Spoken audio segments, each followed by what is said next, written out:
पाद पंकजम नमामि देवी नर्मदे। जय श्री कृष्णा एवरीवन, कैसे हैं आप सभी। आज मेरे दिन की शुरुआत बहुत जल्दी हुई और मैंने उठने के जस्ट बाद तैयारी स्टार्ट कर दी, क्योंकि आज मुझे जाना है माँ नर्मदा के दर्शन को और मैं जाने वाली हूँ अपनी फैमिली के साथ। सबसे पहले मैंने पेड़ पौधों को पानी दिया और प्रेमानंद जी महाराज को सुना, क्योंकि मैं उनको सुबह डेली सुनती हूँ। उनको सुनने के बाद मैंने अपनी एक क्लास ली और मैंने पूजा की सारी सामग्री जो मुझे वहाँ पे लगेगी वो मैंने एक बैग में पैक कर ली। और फाइनली हम लोग थोड़ी देर में निकलने वाले हैं माँ नर्मदा के दर्शन के लिए। आज हम जाने वाले हैं, मेरे गांव से पास में ही एक है माँ नर्मदा का घाट, जो हमारे घर से 25 या 26 किलोमीटर दूर पड़ता है। नर्मदा मैया अपने उद्गम स्थान अमरकंटक में प्रकट होकर नीचे से ऊपर की ओर प्रभावित होती हैं, जबकि जल का स्वभाव जो होता है वो ऊपर से नीचे का होता है। और आपको एक बात और बता दूं, नर्मदा मैया का ही सिर्फ पुराण है, मतलब आपने सुना होगा नर्मदा पुराण के बारे में, पर और अन्य नदियों का कोई पुराण नहीं है। नर्मदा जल में प्रभावित लकड़ी एवं अस्थियां कालांतर में पाषाण रूप में परिवर्तित हो जाती हैं, ऐसा माना जाता है। नर्मदा अपने उद्गम स्थान से लेकर समुद्र तक, मतलब समुद्र में जाके मिलती हैं, तो वहाँ तक दक्षिण तक जब वो जाती हैं तो वो कई पत्थर और जो कई छोटे छोटे पेड़ उन सबको होते हुए जाती हैं।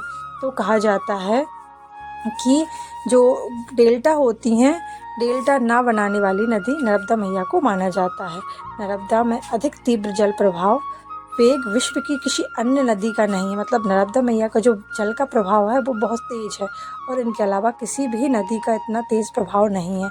नर्मदा मैया में प्रभावित जल घर में लाकर हम रखें और उसका पूजा पाठ करते हैं तो भी वो जल कैसा भी नहीं होता, मतलब चेंज नहीं होता।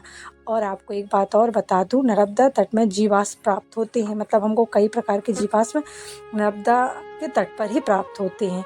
नर्मदा में बाणलिंग शिव एवं नर्मदेश्वर जो शिव भगवान हैं उनके बारे में भी हमको नर्मदा पुराण में जानकारी मिलती है कि वहाँ पे शिवलिंग बनाकर पूजा करने से एक विशेष फल की प्राप्ति होती है, क्योंकि नर्मदा जी का हर एक कंकड़ जो होता है वो शिव होता है, ऐसा माना गया है। और आपको कई बार पता होगा, मतलब कई लोगों ने बताया होगा कि नर्मदा का हर कंकड़ शंकर है, मतलब उनकी प्राण प्रतिष्ठा की आवश्यकता नहीं होती। आप उनको घर और शक्कर, थोड़ा सा दूध, गंगा जल, इन सबको मिक्स करके इसका घोल बनाया और वहाँ पे जितनी भी कन्याएं थी उन सारी कन्याओं को वहीं पे डिस्ट्रीब्यूट किया। और हम सब जितने लोग गए थे उन सब ने भी सत्तू को प्रसाद के रूप में लिया।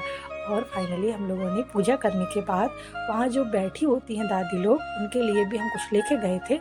हमने उनको खिचड़ी वगैरह दी। उसके बाद हमने प्रसाद पाया, क्योंकि हम लोगों ने एक छोटा सा भंडारा भी किया था, तो उसको प्रसाद सबको देने के बाद हम लोगों ने प्रसाद खाया।